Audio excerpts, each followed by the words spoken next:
قال ربكم ورب آبائكم الأولين। আমি সুদীর্ঘ 2 দশকেরও বেশি সময় এই মসজিদের ইমামতির দায়িত্বে রত আছি।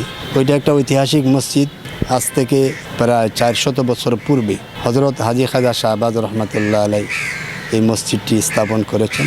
সাথে সাথে মসজিদের সামনে বাগে ওনার রোজা শরীফ উনি জীবদ্দশায় সেটা নির্মাণ করেছেন। এই মসজিদ মূলত হযরত হাজী খাজা শাহবাজ মসজিদ নামে খ্যাত। তাছাড়া এই মসজিদের আরও অনেকগুলা নাম আছে। জিন মসজিদ নামেও খ্যাত, জোড়া মসজিদ নামেও খ্যাত, লাল মসজিদ নামেও খ্যাত।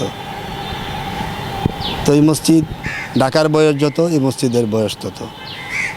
যারা অলিভক্ত মানুষ, বিশেষ করে আমাদের এই দেশ অলিয়া উলিয়ার দেশ, হযরত শাহজালাল, হযরত শাহপরান থেকে শুরু করে 360 আউলিয়া থেকে শুরু করে 12 আউলিয়া থেকে শুরু করে ঢাকা শহরে অনেক অলিয়া উলিয়াদের মাজার শরীফ আছে। বিশেষ করে আমাদের এই দরবারটা যেহেতু এটা ঐতিহাসিক একটা স্থাপনা, মোগল সম্রাটের শুরু থেকেই এই স্থাপনাটা শুরু। আর উনি এমন থেকে এই দেশে ইসলাম প্রচারে এবং উনি একজন ধনাঢ্য ব্যবসায়ীও ছিলেন।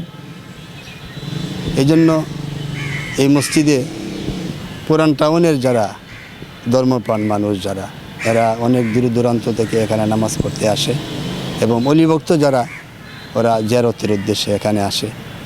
আল্লাহ তাআলা ওলির ওসিলায় অনেকের সেই দোয়া, অনেকের সেই AutoPay on. Hassle's gone. Sign up for PataPay. PataPay, your universe, your way. মান্নত, অনেকেরই নিয়ত আল্লাহ তাআলা পুরা করেও থাকেন।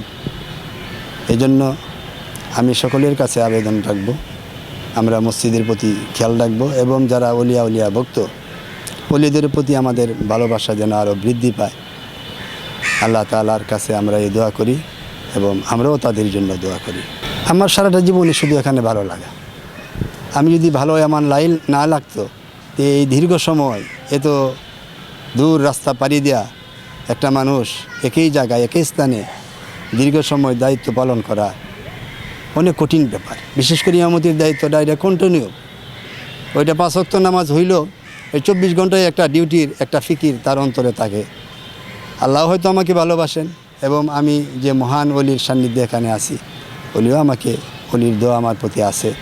এই জন্য আমার জীবনের সবচেয়ে বড় একটা কেরামত যে আমি ইস্তেকামাতের সাথে, এখনও সুস্থতার সাথে আমি দায়িত্ব পালন করে আসছি এবং আল্লাহ যতদিন সেই খেদমত আমার ভাগ্যে কবুল করেন, আমি যেন যতদিন থাকতে পারি, আল্লাহর কাছে আমার এই আবেদনে। বাকি জীবনটা কি আসলে এই মসজিদের থেকে আসলে পার করতে? আমার ইচ্ছা যে আমি যতদিন সুস্থ আছি, যতদিন আমার দ্বারা খেদমত সম্ভব, আমি মসজিদ ছাড়া কোথাও আমি যাইতে রাজি না।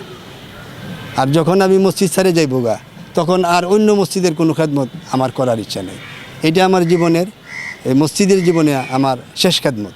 ইতিপূর্বে আমি আরও 3টে মসজিদের খেদমত করেছি। সিলেটে এক মসজিদে করেছি, আমাদের কুটিয়াদি করেছি এবং সোনারগাঁয়ে করেছি।